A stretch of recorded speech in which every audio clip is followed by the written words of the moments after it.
Estamos estudando um livro escrito por um servo de Deus chamado Neemias. Um homem que teve o seu coração inclinado pelo Senhor para fazer uma tarefa.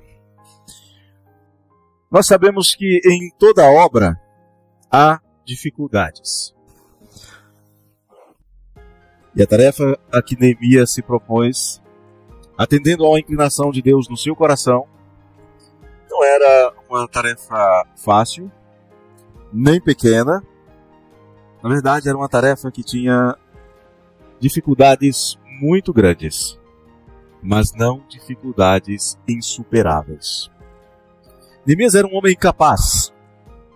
Ele já estava informado do tamanho do desafio, reconstruir as muralhas de Jerusalém. E certamente, quando ele inicia a sua viagem, ele já estava preparado para enfrentar dificuldades, embora ele não soubesse quais seriam elas. É possível que em alguma situação em sua vida você tenha se sentido atemorizado, preocupado diante da complexidade, da magnitude, do tamanho dos desafios que você teria que enfrentar. Por exemplo, imagine um jovem arquiteto que de repente recebe a encomenda de uma construção importante. Ou o jovem advogado que de repente tem nas suas mãos uma causa de grande repercussão. Ou imagine um funcionário em seu primeiro dia de trabalho, especialmente se for o seu primeiro dia de trabalho do seu primeiro emprego. Medo de errar. Ou imagine um seminarista recém-formado que vai assumir a sua primeira igreja, que vai presidir o seu primeiro conselho, ele novinho diante de senhores já com as cãs. Ou seja, estar preocupado diante de desafios não é nada anormal. É possível também que depois de ter assumido o compromisso, você tenha percebido que aquilo com que você se comprometeu é algo grande, muito grande, maior do que você. Algo que talvez você não tenha condições de fazer. É como um jovem que, durante algum tempo, ele se recusava a assumir um compromisso de fé com o Senhor e com a igreja do Senhor e tornar-se membro daquela igreja. E certa vez, indagado sobre o que faltava, aquele jovem responde: falta eu ter certeza de que não serei uma vergonha para mim e uma vergonha para a igreja, ficando pelo meio do caminho. Falta eu ter certeza de que eu não desistirei como muitos desistem e me tornarei só mais um ex-pseudo-crente. Falta a certeza de que eu não serei uma vergonha para a igreja, sendo um crente relaxado e descompromissado. Só me falta uma coisa: a certeza de que vou conseguir. E este pensamento é bíblico. Salmo 69, verso 6, o salmista diz: Senhor, não sejam envergonhados por minha causa os que esperam em Ti, nem por minha causa sofram vexame os que Te buscam, ó Deus de Israel. Obviamente aquele jovem estava certo, faltava-lhe uma certeza. Uma certeza que só lhe veio ao coração quando ele ouviu as palavras do Senhor, Isaías 41, 13. Porque o Senhor teu Deus te tomo pela tua mão direita e te digo: não temas, que eu te ajudo. Com a ajuda do Senhor é possível. Ele certamente ouviu que suas forças faltariam, suas certezas virariam dúvidas, sua força se tornaria desalento, mas o Senhor restauraria suas forças de uma maneira inimaginável. Salmo 40, Isaías 40, 29. Há uma promessa de Deus de fazer forte ao cansado e multiplicar as forças ao que não tem nenhum vigor. Deus o faria andar de maneira firme, porque confiou no Senhor. É outra promessa de Deus no Salmo 22, 8. Confiou no Senhor, livre-o ele, salve-o, pois nele tem prazer. E o Senhor o livrou de todos os seus temores. Também está na palavra de Deus, Salmo 34, verso 3. Busquei o Senhor e ele me acolheu. Livrou-me de todos os meus temores. Com isso em mente, vamos abrir a palavra do Senhor em Neemias, no capítulo 2, versos 11 a 18. Neemias, capítulo de número 2, versos 11 até o verso de número 18. Esse é aquele homem que tomou a decisão de ir para Jerusalém, que orou ao Senhor, que planejou, que obteve o favor do rei e que literalmente pôs os pés na estrada. E ele diz assim, verso 11: cheguei a Jerusalém, onde estive 3 dias. Então à noite me levantei, e uns poucos homens comigo. Não declarei a ninguém o que o meu Deus me pusera no coração para eu fazer em Jerusalém. Não havia comigo animal algum, senão o que eu montava. De noite, saí pela porta do vale para o lado da fonte do dragão e para a porta do monturo e contemplei os muros de Jerusalém que estavam assolados, cujas portas tinham sido consumidas pelo fogo. Passei à porta da fonte e ao açude do rei, mas não havia lugar por onde passasse o animal que eu montava. Subi à noite pelo ribeiro e contemplei ainda os muros. Voltei e entrei pela porta do vale e tornei para casa.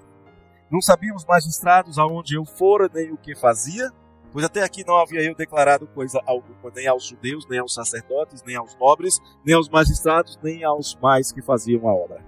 Então lhes disse: estáis vendo a miséria em que estamos? Jerusalém assolada, e as suas portas queimadas? Vinde, pois, reedifiquemos os muros de Jerusalém, e deixemos de ser opróbrio. E lhes declarei como a boa mão do meu Deus estivera comigo, e também as palavras que o rei me falara. Então disseram: disponhamo-nos e edifiquemos, e fortaleceram as mãos para a obra. Bondoso Deus, nós temos buscado no Senhor orientação para fazermos a tua obra. Buscamos no Senhor a disposição de coração para fazer a sua obra. Confiamos que o Senhor há de prover os recursos para que a sua obra seja realizada. Pedimos-te em nome de Cristo que aquilo que o Senhor tem colocado em nosso coração, que os nossos sonhos e desejos sejam a expressão da sua vontade, movendo-nos para que ela possa ser realizada. Queremos ser teus instrumentos. Queremos que o Senhor nos use com poder e graça. Queremos alegrar-nos ao fazer a sua obra, no desejo do nosso coração, em nome de Jesus. Amém. Quando nós queremos fazer alguma coisa, primeira atitude, após aquelas que nós já vimos de Neemias, de se humilhar, de buscar a presença do Senhor, de confiar que o resultado viria com a bênção de Deus, é saber como as coisas estão. Conhecer as dificuldades. No verso 11, o texto diz que Neemias chega a Jerusalém. E ele descansa por 3 dias. Ele não perdeu tempo, ele tinha viajado dias e dias atravessando o deserto, montanhas e rios. Precisava efetivamente descansar. Imagine nós quando viajamos um dia em um carro possante, sentados, confortáveis, a 130, 140 km por hora, chegamos cansados. Imagine alguém que viaja 40 dias em lombo de burros, em trechos que tinham que ser feito a pé, sem os tênis confortáveis que nós usamos atualmente. Era deveras cansativo. Neemias, depois desses 3 dias, numa noite ele se levanta com algumas pessoas de sua confiança. Ele estava em um lugar perigoso, havia inimigos de Israel ali, e com uns poucos homens, sem dizer a ninguém o que Deus lhe havia posto no coração, ele resolve fazer uma inspeção, ele resolve saber como é que de fato a cidade está. Descansou? Agora é hora de trabalhar. Neemias está ali exercendo a autoridade um século depois que os seus antepassados foram retirados daquela cidade. Ele nos informa que resolveu então dar uma volta pelos arredores, andou por ruas, ou pelo menos por lugares onde havia ruas de que ele havia ouvido falar. Ele chama determinados lugares por nomes, portas disso, porta daquilo, mas não tinha porta. Não tinha muro, não tinha rua. Lugares que nem mesmo uma mula conseguia passar. Diante de tamanhas dificuldades, seria natural que muitos desistissem. Era o momento que muitos valentes poderiam desistir. Muitos voluntários poderiam olhar para os escombros e não enxergar nada à sua frente e resolver voltar. Muitos poderiam desistir antes mesmo de começar. E esses formam a maioria. São e sempre serão os fracassados, os derrotados, aqueles que não vencem. Mas Neemias era diferente. Ele era um homem de fé. E o que ele via ou talvez nem visse direito, porque era de noite, não o demoveria do seu propósito, não o desanimaria, porque Neemias era um crente, e crente anda pelo que crê, não pelo que vê. Neemias era um homem que havia tomado o arado em suas mãos para fazer a obra do Senhor, e ele não olharia para trás. Este homem fazia parte de uma lista seleta de homens de Deus, de homens que não retrocedem, que vão em frente. Ele não era como Demas. Ele não era como muitos que ao longo da história, ao primeiro sinal de dificuldade, abandonam o caminho da fé. A história da igreja cristã está cheia de traidores, está cheia de pessoas que ofereceram sacrifícios a ídolos para salvarem a sua própria vida. Está cheia de pessoas que entregaram seus pastores e as suas bíblias para serem queimados, para preservarem as suas próprias vidas. Neemias não era destes. Não era. Permita-me voltar aqui ao exemplo daquele jovem indeciso, que tinha consciência das suas dificuldades. Ele conhecia muitos membros e muitos ex-membros de igrejas evangélicas e sabia que muitos deles eram uma terrível vergonha. Eram porcas que foram lavadas e que retornaram ao lamaçal. Os olhos daquele jovem estavam nos escombros. De um lado e de outro, muros derribados, casas queimadas, portais e portões destruídos, opróbrio, vergonha. Onde deveria haver muros e portões, havia escombros e destroços. Para aquele jovem, a vida cristã não era um território desconhecido, mas era um território que ele conhecia só de olhar. Não era um caminho que ele já havia trilhado. Talvez você já tenha pensado em algum momento tomar uma decisão importante em sua vida. Talvez tenha pensado, não, está na hora de eu me tornar genuinamente cristão. Mas dá uma olhada para as dificuldades e diga, talvez eu tenha que esperar mais um pouco. Muitos jovens, quando são colocados, quando são confrontados, muitas pessoas, quando são confrontadas diante do desafio de se tornarem verdadeiros cristãos, pensam, renunciar às festas? Às festinhas e às festonas? Renunciar aos amores fugazes, às paixões de fim de semana, às experiências momentâneas? Não. Deixar os meus prazeres mais secretos?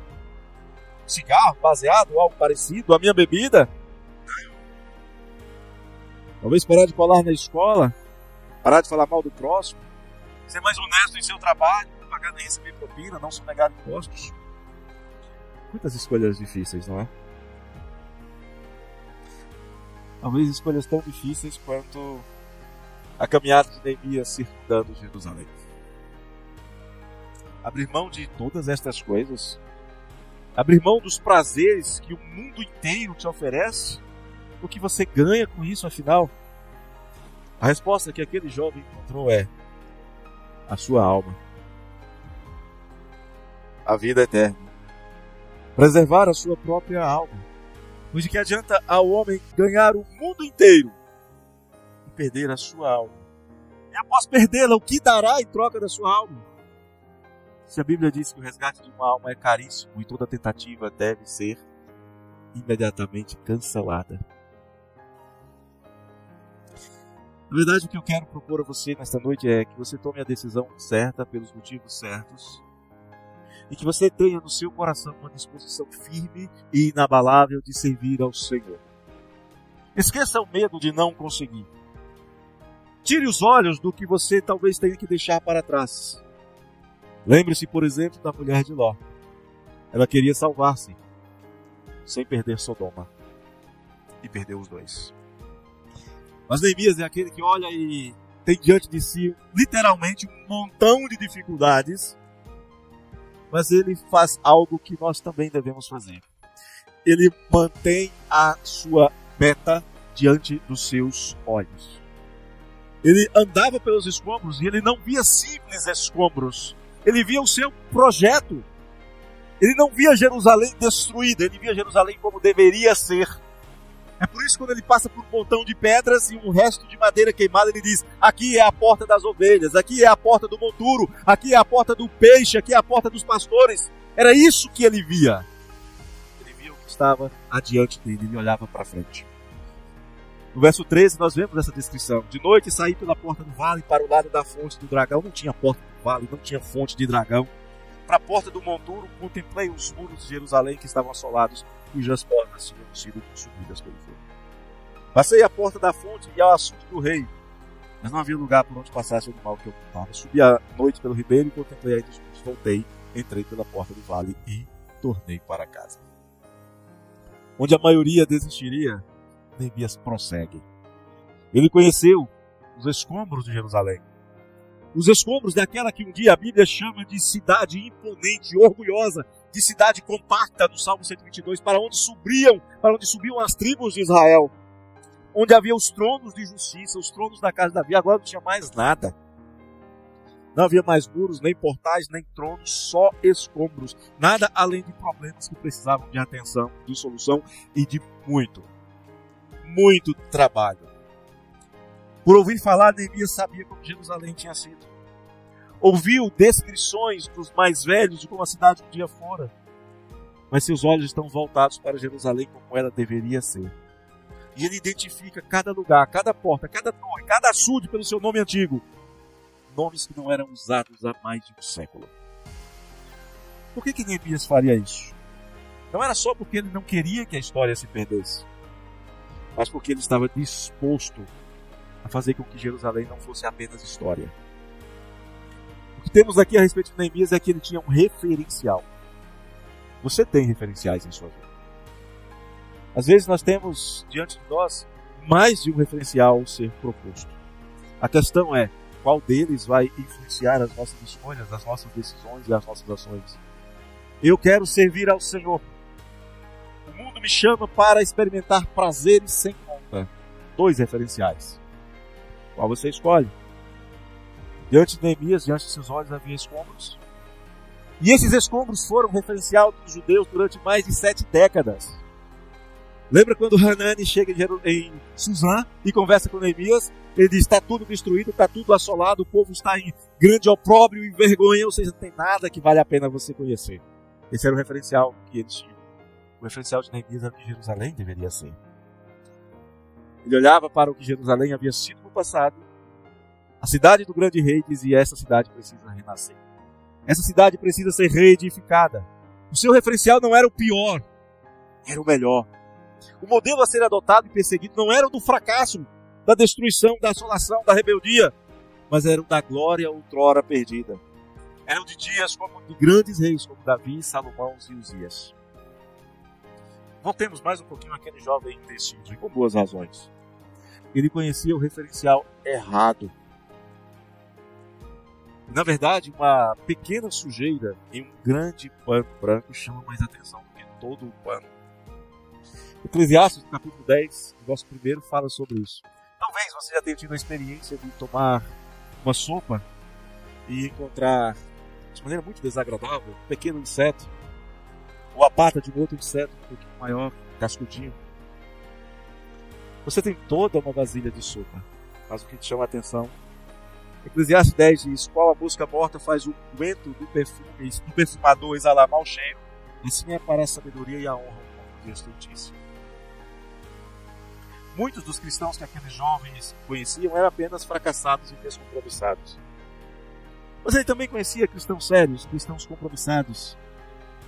Mas os fracassados chamavam mais a atenção. O erro, a sujeira, a podridão chamava mais a atenção do que a beleza, a pureza e a santidade. É por isso que os cristãos são advertidos pela Bíblia a tomar muito, mas muito cuidado com o modo em que vivem, por causa de uma multidão de testemunhas. Alguns entendem que essa multidão de testemunhas são os heróis da fé, o que é um bom modelo.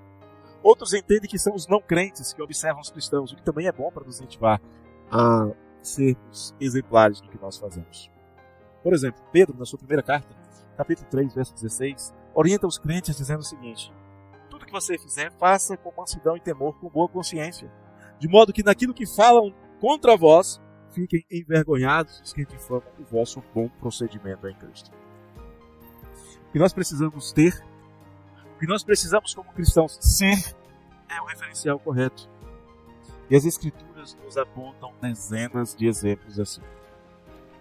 Homens e mulheres que serviram a Deus com integridade no seu tempo, mas principalmente apontam o melhor de todos os modelos. Jesus, em Hebreus 12:2, dizendo que nós devemos olhar firmemente para o autor e consumador da fé, Jesus, o qual, em troca da alegria que lhe estava proposta, suportou a cruz, não fazendo caso da ignomínia, e está sentado à destra do trono de Deus.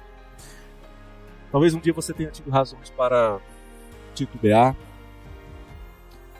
para vacilar, mas nós temos melhores razões ainda para crer, para confiar, para tomar a resolução de colocar toda a nossa confiança no Senhor Deus, no Senhor Jesus, e seguir em frente. Aquele jovem tinha medo de não conseguir, e sozinho ele não iria conseguir. Sozinho você não conseguirá ser um bom cristão. No máximo, você consegue ser um bom membro de igreja.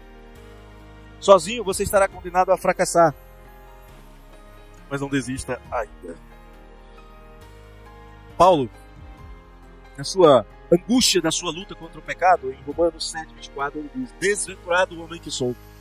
Talvez muitos se encontrem assim. Pequei. Quem me livrará do corpo desta morte? Eu não consigo resistir ao pecado. Muitos desistem aqui. Paulo não. Na sequência ele vai dizer: dou graças a Deus por Cristo Jesus, meu Senhor e meu Salvador. Se o normal nós devemos fazer é conhecer as dificuldades, saber como as coisas estão. Se nós devemos ter diante de nós um alvo, uma meta, e esse alvo e essa meta é o Senhor Jesus, o autor e consumador da fé, agora nós devemos agir. Fazer o que deve ser feito. Agir da maneira necessária. E é isso que Neemias faz a partir do verso 16. Ele diz assim: não sabiam os magistrados onde eu fora, nem o que fazia, pois até aqui não havia eu declarado coisa alguma, nem aos judeus, nem aos sacerdotes, nem aos nobres, nem aos magistrados, nem aos mais que faziam a obra. Então lhes disse, agora ele vai agir: estáis vendo a miséria em que estamos, Jerusalém assolada, e as suas portas queimadas, e depois reedifiquemos os muros de Jerusalém e deixemos de ser opróbrio. E lhes declarei como a boa mão que meu Deus estivera comigo, e também as palavras que o rei me falara. Então disseram: disponhamos-nos e edifiquemos, e fortaleceram as mãos para a boa obra. É hora de ação. Conhecimento sem ação é omissão. E isto Neemias não era. Ter uma meta e não agir para alcançá-la é apenas a perda de tempo de um tolo sonhador. Perde-se tempo e não se produz absolutamente nada. Depois de tanta preparação, 120 dias orando, planejando, orando mais um pouco, pedindo a Deus que lhe desse graça perante o rei, enfrentando uma viagem terrível, Neemias não se limitaria apenas a conhecer a dificuldade que teria que enfrentar. Ele ia juntar conhecimento, planejamento e ação. Ele sabia os desafios, ele sabia onde queria chegar, e ele sabia que tinha que começar a colocar em prática o que ele desejava fazer. Havia trabalho a ser feito, e muito trabalho a ser feito, e ele estava ali para fazer o trabalho. Neemias sabia o que havia acontecido com Jerusalém. Na sua oração ele fala que Jerusalém estava daquele jeito por causa da iniquidade de Israel. Ele sabia por que estava daquele jeito. Mas ele estava ali para fazer o trabalho que deveria ser feito. Ele estava ali porque ele sabia o que ele precisava fazer, e ele não desanimaria e nem desistiria. Com certeza, conhecimento sem ação não resolve problema nenhum. Imagine você em fazer um concurso e você sabe tudo, estudou todas as disciplinas, sabe gramática, sabe literatura, sabe matemática, sabe legislação, sabe tudo, mas não responde nenhuma das questões. Conhecimento sem ação não resolve absolutamente nada.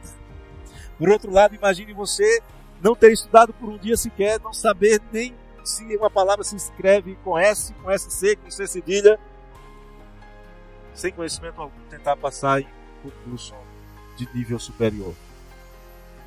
Ação sem conhecimento só vai gerar problemas e vergonha. Imagine você que não conhece nada de eletricidade tentar fazer a instalação elétrica de uma casa. Não sei nem se você chega ao final da obra vivo. Eu já tentei construir uma parede uma vez.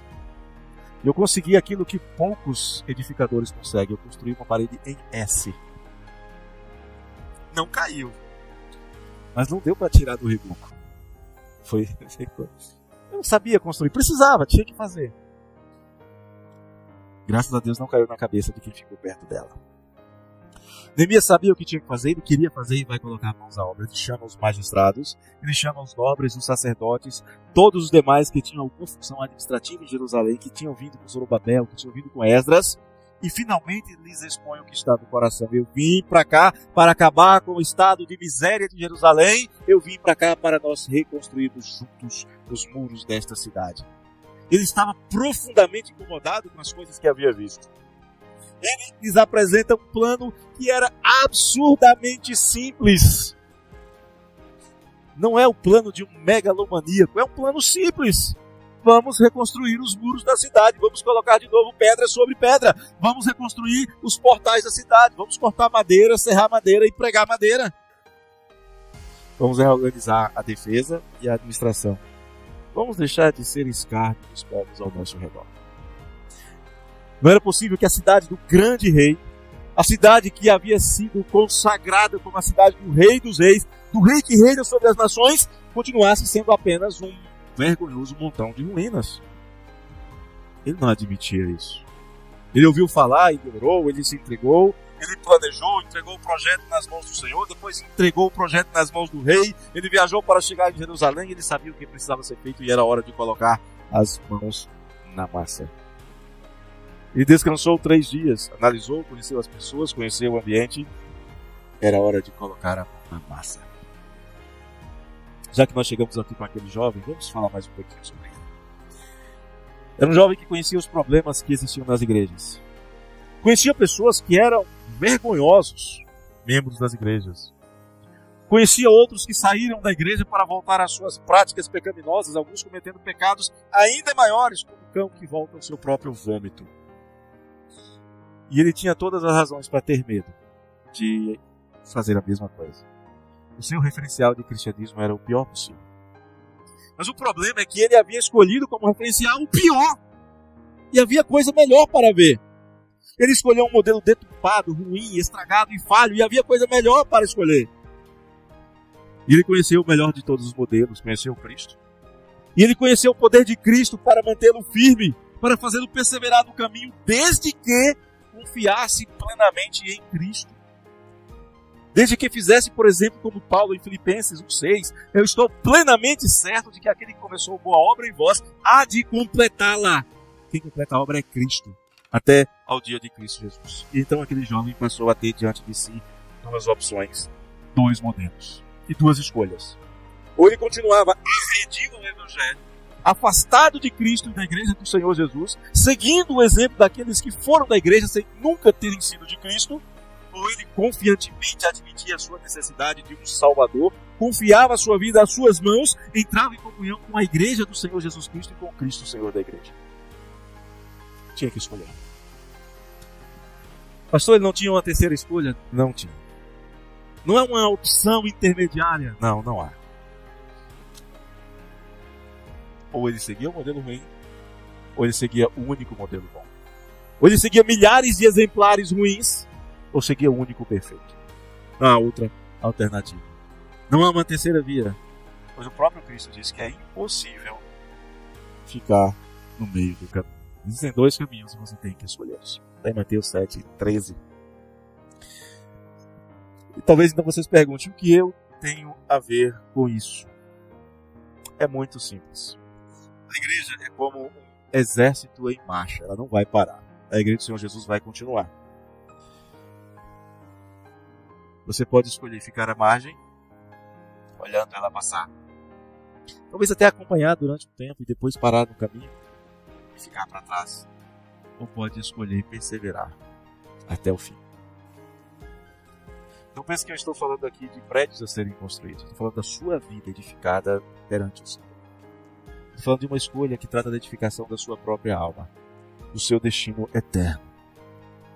Assim como Neemias chegou em Jerusalém e analisou os escombros, assim também é a vida daquele que é sem Cristo, um montão de escombros e ruínas. Assim como Neemias olhou para tudo aquilo e tomou o melhor referencial, você precisa tomar o melhor, o único referencial perfeito, que é Cristo Jesus. E assim como Neemias chamou outros para junto dele e disse, vamos fazer a obra, você precisa tomar a decisão de andar com Cristo, junto com aqueles que também estão andando com Cristo. É sobre isso que nós estamos falando. E este é o desafio que é colocado diante de você nesta noite. Não há meio termo. Para você que já é crente, continue sendo fiel.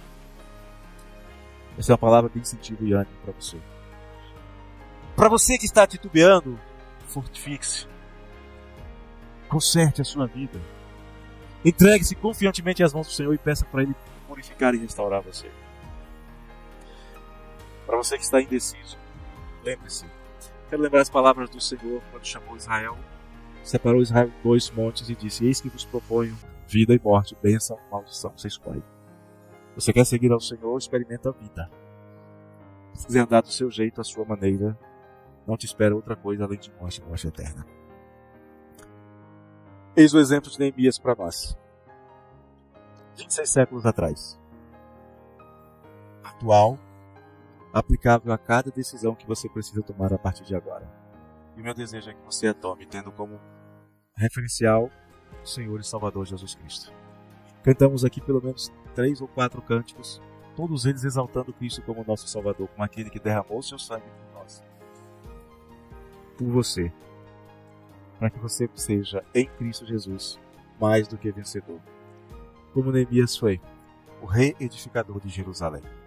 Quero convidar você a colocar sua vida diante do Senhor e dizer: Senhor, reconstrói a minha vida por meio do Teu Espírito, como o Senhor reconstruiu Jerusalém, utilizando Neemias. Oremos. Bondoso Deus, graças te damos, Senhor. Exaltamos o Teu glorioso nome. Lembramos que o Senhor é o Deus Todo-Poderoso. É o Deus que moveu o coração de Neemias. É o Deus que moveu o coração de Artaxerxes. É o Deus que moveu o coração dos magistrados e nobres e demais moradores de Jerusalém naqueles dias. É o Deus que é o mesmo ontem, hoje e eternamente. Que continua movendo os corações dos homens. E que com poder e graça pode mover os nossos corações. Pai, que o nosso coração seja inclinado para o Teu serviço, para andar contigo, para fazer a Sua vontade, para renunciar ao mundo. Que os nossos olhos sejam fitos no autor e consumador da fé, Jesus Cristo, e que os nossos pés não tropecem para cair, não se desviem nem para a direita nem para a esquerda, mas que permaneçam firmes nos seus caminhos. E se porventura, Pai, em algum momento nos faltar forças, renova o nosso vigor. Se os nossos joelhos se dobrarem, Senhor, fortifica-os, para que eles não sejam vacilantes, mas perseverantes. É o nosso desejo, é o nosso pedido, a nossa súplica. E fazemos isso não porque haja mérito em nós ou que nós sejamos poderosos para coisa alguma, mas porque dependemos inteiramente do Senhor. Dependemos da ação do Teu Espírito Santo em nossas vidas e nos confiamos inteiramente às mãos do nosso Senhor e Salvador Jesus Cristo.